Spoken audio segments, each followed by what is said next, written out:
If you want to score in the top 1% and get a 175, you're going to have to fight really hard for those points because everyone at that level is working like crazy for this. I understand that 174 is an elite score, but I feel like it's within reach because I am at a great level, but I want to be at an elite level. So I don't think I can just cut corners. This is Joshua, and he's looking to go from a 165 to a 175 in the next 2 months. My name is Steve Schwartz, and I've been teaching the LSAT for the past 20 years, and I also scored a 175 on my own official LSAT. Today, Joshua is going to bring me his biggest LSAT challenges, and I'll help him address them as he looks to improve his score by 10 points. What's your target or goal score? It's high, but a 174 plus. I think 174 minimum actually for me is what I'm shooting for, and I think it's based off of my, the work that I got put in, my practice tests, and I know what I've been capable of up until this point. Just about, getting the actual score on paper officially, Yeah, no, it's a great goal to have. No reason to shoot for anything less. Where are you scoring right now? So right now, probably in the low 170s, but I just started back up with the test. When I was on my peak, probably the mid 170s. I got a couple 177, 178s under my belt a few months back. I would say right now, probably just the low end, only because, I'm just getting back on the groove of things and back at the swing of things. When Joshua said he's aiming for a 174 at minimum, I immediately thought, yes, this is the mentality that separates the truly elite from the rest. Most people set safe goals because they're afraid of failure. They'll say, I'd be thrilled with a 165 even if deep down they want a 175. Why? Because if they miss 175, they can shrug and say, well, I never really expected it. It's emotional insurance. The problem is that safety goal becomes a ceiling that you never end up breaking through. But a target of 174 or above forces a totally different level of commitment. It changes what you notice in your prep and how you show up. Suddenly, I got 2 questions wrong isn't just pretty good, it's a flashing red light that demands a post-mortem. You're no longer satisfied with the vague notion of progress. You need specifics. Which trap answers got me? Was it a conditional logic slip? Did I misread the conclusion? And so, when we work with students aiming this high, one of the first shifts we see is in how they handle review. They stop treating wrong answers like bad luck and start treating them like case studies. Every mistake becomes a lab experiment. What happened? And why? And how do I make sure this never happens again? It's a completely different mindset from someone just hoping to score in the 160s. And yes, this mindset shift is uncomfortable at first. You're going to notice weaknesses that you didn't want to admit. And you'll realize that getting to a 170 was the easy part compared to closing the gap to 175 and beyond. But the people who lean into that discomfort, they're the ones who walk into test day thinking, I've done everything and this is mine. Scoring 174 or above isn't just about the score. It's an entire identity that you build with every study session, every review, and every decision not to accept good enough. How long do we have till your test? 3 months. 3 months, okay. And how many hours per week can you put into your prep between now and then? Well, I can do 3 hours a day. Probably take Saturday and Sundays off because I just want to be able to just decompress. I feel like the last few times I tackled the test, I just put too much on my plate and I overstressed and I think I over-prepared. So 3 hours a day for 5 days, 15 hours a week. So maybe 15 to 20 a week. Okay, cool. So 15, maybe a little more hours per week. In terms of the higher scores you had before, what do you think may have led to a drop since then? Probably just test day, obviously jitters and, being in prime time. And I would also say a fatigue. When you want to do well in this test, you just kind of give it your all the time and your guns blazing 100 miles an hour, one direction. And I think I'm utilizing a little bit more grace and a little bit more patience this time around. And I think it's been really benefiting me a lot, just being able to use y'all's approach of not being able to maybe study for 8 hours a day, but maybe just a couple hours a day. Maybe not studying all day during the weekends when I have a day off, maybe just taking that day as a break. I think burnout was a big contributor for my score drop when it comes to being able to duplicate my same scores from practice tests to actual test day assessments. Right. No, that's really good advice there, just to slow it down, focus on mindset, let yourself center, because it's not a test of memorization, right? It's a test of skills. Yes, and sir. so if you can get yourself in a good headspace, you can unleash those skills that you've built over time. One of the trickiest things about aiming for a 174 and beyond is walking that tightrope between pushing yourself and burning yourself out. And Joshua's mindset here is smart. He's not just thinking, I'll do every question till my eyes bleed. He's asking, how do I keep my brain fresh enough to stay sharp? And that is a pro level move, because at the elite levels, LSAT improvement isn't about more time, it's about better time. Think about it like you're training for a championship boxing match. You don't spar 12 hours every single day until fight night. If you did, you'd be so banged up you wouldn't even make it to the ring. So instead, you train in short, focused bursts with recovery built in, so that when it's showtime, you're at your absolute peak. And so when we work with students chasing 175 and above, this is one of the hardest lessons to get across. The temptation is to overtrain because you feel like anything less than total immersion is slacking. But the brain, just like muscles, grows stronger when you give it the chance to recover.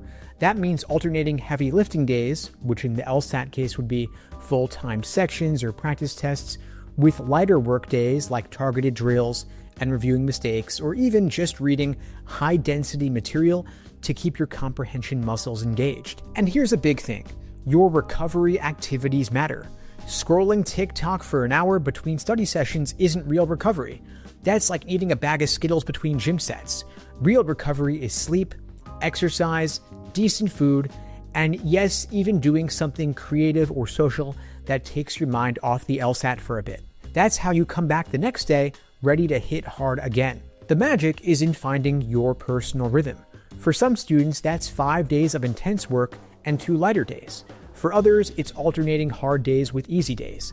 The key is to watch your mental sharpness. If you notice that you're rereading questions, zoning out, or making sloppy mistakes that you never made before, that is a clear sign to pull back rather than pushing harder. And remember, your goal is not to be the most exhausted person on test day. Your goal is to walk in with your brain firing on all cylinders, confident and alert, and that's what's going to help you score at the 174 level and beyond. Hey, real quick guys, a lot of you have been asking me how you can be featured in one of these LSAT study breakdowns and get feedback on your approach. The only way is to join one of my LSAT coaching programs. You can check out the links below to find out more and to book a call with me and my team. We'd be glad to help you out. And now, back to the show. What would you say are any particular weak areas you might have on the test right now? Well, my weak section, I would say, would be reading comp. I'm in no way to perform bad in any section. Obviously, I'm still getting good scores. It's just I feel like that's my biggest opportunistic section. I have more room to work in those areas, and I feel like that's because test day comes, a little bit more anxiety. It's a little bit more rushed. You have a lot more to read, a lot more to retain, and your mind's racing. And just being able to go through the passages and filtering the structure a lot better will help with those jitters. Being able to retain that information a little bit more and be able to translate what I'm reading into the actual questions itself. Okay, so just, again, performance. It's all about performance. There's no particular section or question type. It's all about just pulling it all together, right? Yeah, exactly. Okay. Yeah. What's your study approach like? What's your study plan like right now? Okay, so right now I try to go to the classes every day that LSAT Unplugged has in store for me. I'm meeting with a great tutor. I try to get at least 2 solid hours with her a week. This week I missed because she's very busy, very popular. A lot of people book with her. So I decided to book for 4 hours next week, just to make up that time. And then I also do a bunch of study plan guides that y'all have in place for me to have for my particular plan. So I go about the day and I start with those, and it just helps me reinforce my foundations. I feel like those study guides and those slideshows y'all have and those recorded sessions you have really help beat in that foundation, because like you said, this is a skills-based test. I'm not memorizing anything. And you have to rewire the way you think, and that means you also have to rewire the information that you're ingesting on a day-to-day basis. And being the fact that y'all give me information to ingest every day to feed myself and feed my mind and keep me in that LSAT mindset, if you will, is definitely helping me a lot. I drill question by question, one at a time. I'm incorporating more time sections. I've done a plethora of time sections. I think I've done every question on the test up until the last few ones they've uploaded, probably at least twice. The timing isn't necessarily the biggest issue for me. It's more so just the execution that we talked about and just getting back in that mindset. And this is a very learnable test, but you have to buy in 100%. And when you say You've done every test twice. Does that mean, like, out of those 58 numbered exams, 101 to 158? So out of, I would say probably 1 to 155, because I took a hiatus from studying a little bit, and I think they released 3 more additional tests from 2020, I believe, and I don't think I've done those yet. I'm saving those for about a month out before my June test. So probably take them in May, because they're going to be the closest thing towards what we have now. But I've taken 1 through 155 probably twice, definitely. Let's talk about one of the most dangerous phrases in LSAT prep. My timing is fine. The truth is, most people only realize their pacing problem when it's too late, usually halfway through a section when the clock is breathing down their neck and they still have 6 untouched questions. And Joshua highlighted something smart here. You don't just want acceptable pacing, you want deliberate, controllable pacing, the kind that buys you decision-making power. Here's what I mean. If you're able to solve the first 10 questions in 10 minutes, you've banked time for the harder ones later.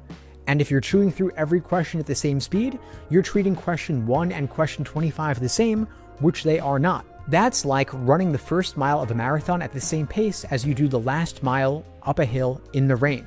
And so, with our students, we aim for pacing benchmarks that feel slightly aggressive at the start. Why? Because real test day adrenaline tends to slow you down. If you can finish the first 10 questions in 10 minutes during practice, you're training yourself to have time left to think when the curveballs come later. So here's the pacing trap almost everyone falls into. They say they're pacing fine, but they don't track split times like questions 1 through 10, questions 11 through 20, and questions 21 to 25. Then, they'll get to question 22 with only 3 minutes left and wonder why they end up guessing on the last 3. So fix it now by timing yourself in chunks. Write your split times at the top of your scratch paper, and then when you notice a slowdown on a medium question, make the hard call. Flag it, skip it, and move on, come back to it later. Skipping strategically is not failure. It is protecting your mental energy for the ones you can crush. And if you're thinking, Steve, won't skipping mess with my flow?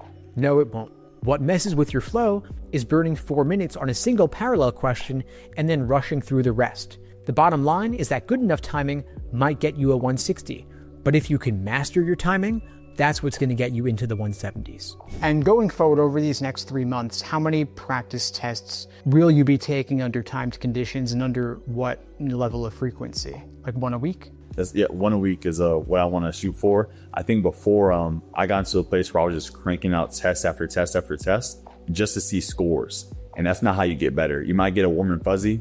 I might have felt better from seeing the 170 whatever, but I wasn't getting any better. I was just pulling that lever constantly and just hoping I landed on, on my lucky number. That's not how I think I should go about studying now. I think 1 test a week timed in actual testing conditions would be amazing for me. And then maybe another test, but broken up into different sections individually over a few days would also be beneficial, just for me to just drill, stay in that pace as the time comes. I don't want to be too slow on the clock. I definitely got to keep up that pace. So one of the sneakiest traps LSAT students fall into is thinking the fastest way to improve is to do more. More sections, more full tests, more late night drilling until your eyes feel like they've been reading fine print for 12 hours. But the problem is, more practice without better practice is just running in place. Joshua hit on something critical.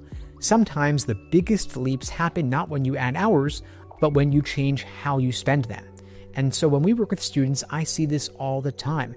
They'll come in burned out, cranking through 3 practice tests a week, but their scores haven't moved in months. Why? Because they're reinforcing the same bad habits over and over. That's like trying to get better at free throws by shooting with the wrong form. You're just getting better at missing. The smarter approach involves 2 things. The first is getting ruthless about review. The second is matching your study format to your goal. When I talk about review here, what I mean is that every test, every section, every set of questions should leave you with specific takeaways. If you can't name at least one thing you're going to do differently next time, you're wasting the attempt. When I talk about matching your study format to your goal, what I mean here is that if your pacing's shaky, you want to do timed sections, not just full tests. And if your accuracy is low on certain question types, you want to isolate those and drill just them. Think of it like going to the gym. If you want a stronger bench press, you don't do random exercises, you target chest and triceps. And Joshua's point here really nails it. Adding volume only works if you already have a solid process. If your process is weak, more reps just make the weakness stronger. And here's where it gets kind of funny. The students who think they need more quantity are often the ones who benefit most from slowing down. If you want to feel uncomfortable, try spending 30 minutes on a single question, breaking down every choice and writing out why you would pick it or eliminate it. That is mental heavy lifting, and that's what rewires your instincts. And so if you've been stuck, stop obsessing over how many questions you've done and start obsessing over how many lessons you've learned. The LSAT does not care about your practice log. It cares about the decisions you make under pressure, and better decisions come from better practice, not just more of it. What does your review process look like? Great question. So right now for my review process, if I get the question right, I want to be able to not only get the question right, but I want to explain why the question's quote unquote right. I want to be able to explain myself what type of question type it is. I have methods for every question on what's being asked per question, right? Like for a flaw question, I need to understand that a flaw question means, hey, I'm looking for something that the argument is actually doing and is an actual issue for the argument. If I'm hitting all those markers, then, I move on. However, if I get one wrong, I find that there's multiple different issues with that.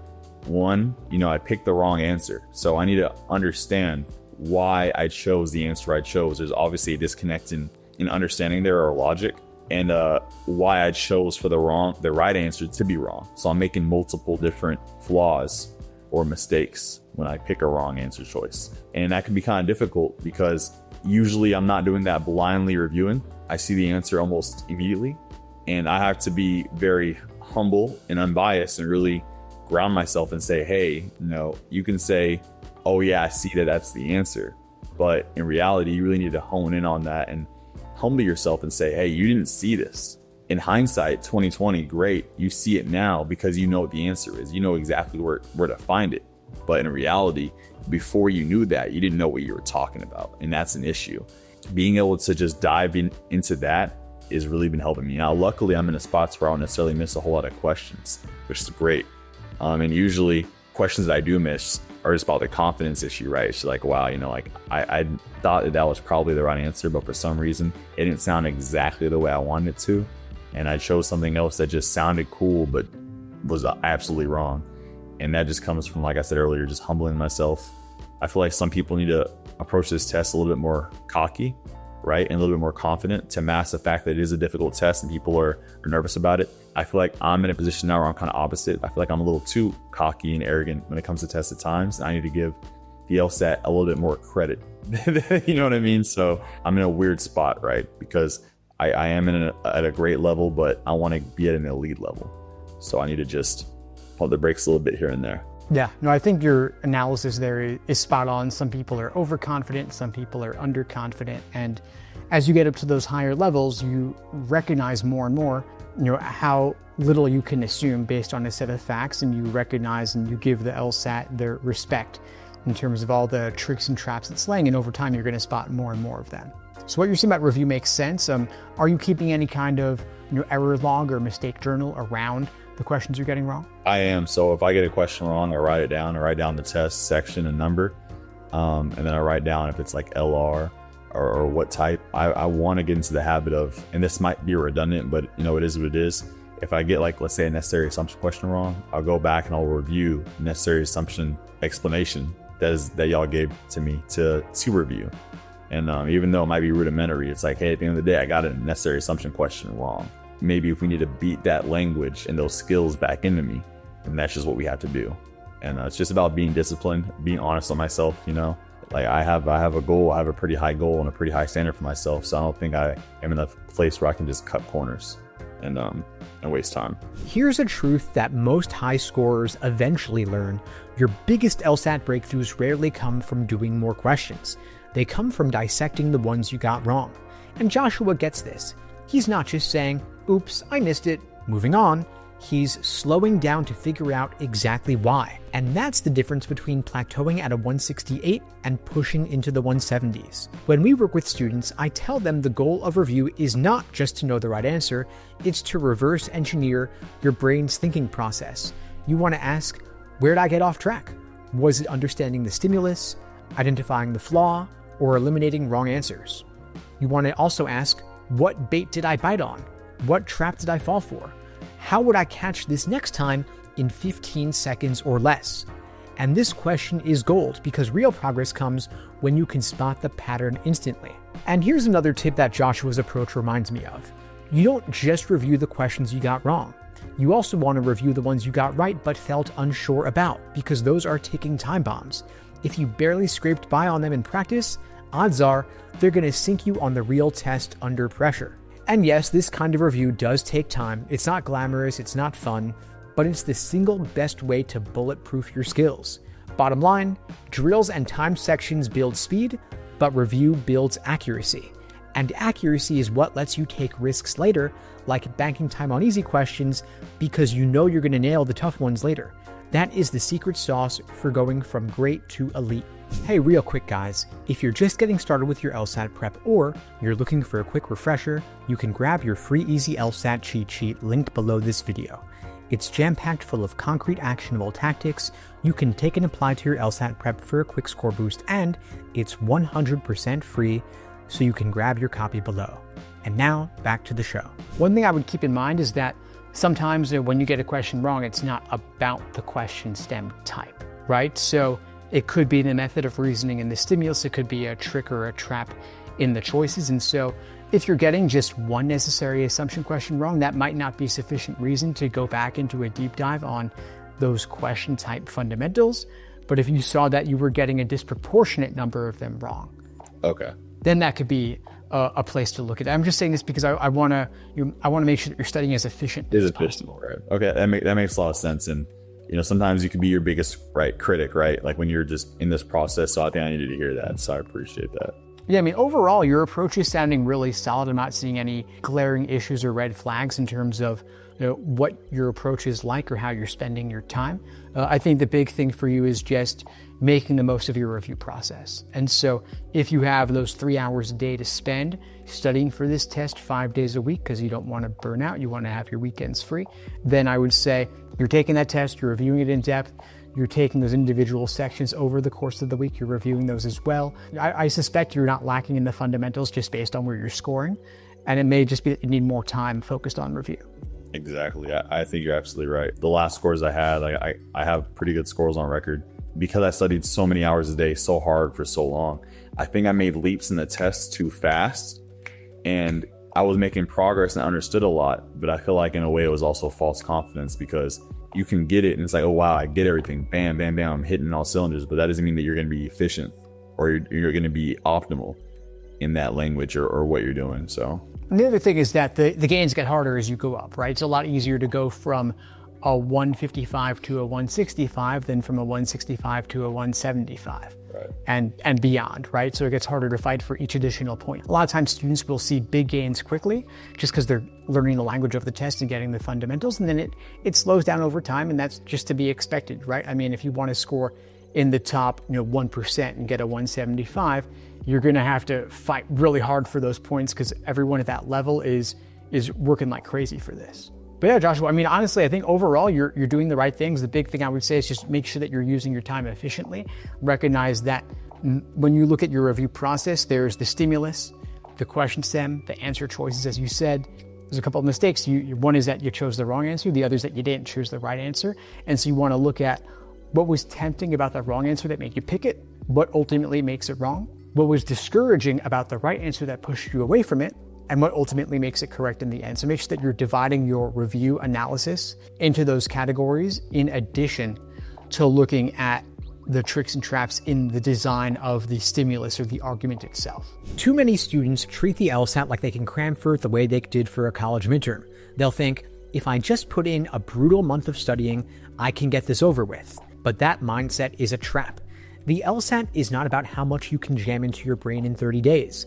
It's about building a skill that's both deep and automatic. And Joshua's progress shows exactly why the long game approach works better. Early on, he had moments of brilliance, but he couldn't sustain them across an entire test. And once he shifted to consistent, structured practice over time, his performance stabilized and his ceiling rose. And for that reason, we build study plans for our students that intentionally layer skills, starting first with the foundation, where we fix bad habits and help our students learn the fundamentals cold.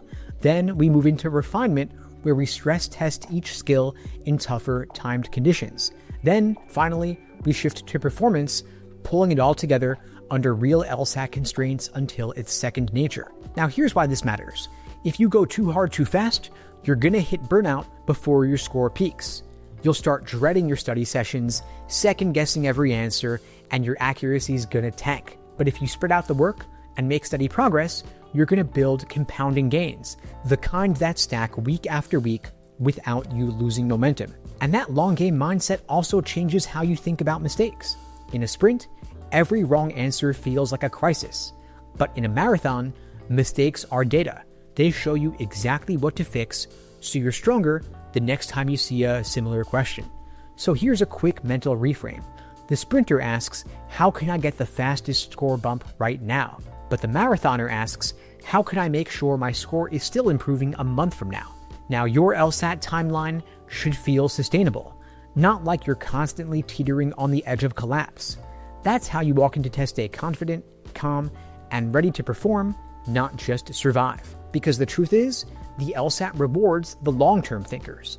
And if you're playing to win, you want to train in a way that leaves you peaking at exactly the right time, not 2 weeks before, and definitely not 2 weeks after. Before we sign off, any other questions or anything else I could do to help you out right now? Not necessarily, Steve. I just want to say I really appreciate it, and yeah, I'm very hopeful for June. I understand that 174 is it's an elite score, but I feel like it's within reach, and I feel like if you just do this the right way, take your time, be patient, more diligent, I feel like, I can easily get there. Awesome. Well, keep putting in the work. You're doing the right things. You're on the right path. If you have any questions or need anything, you could always reach out, email, text, and I'm happy to help. Thank you so much. I appreciate it.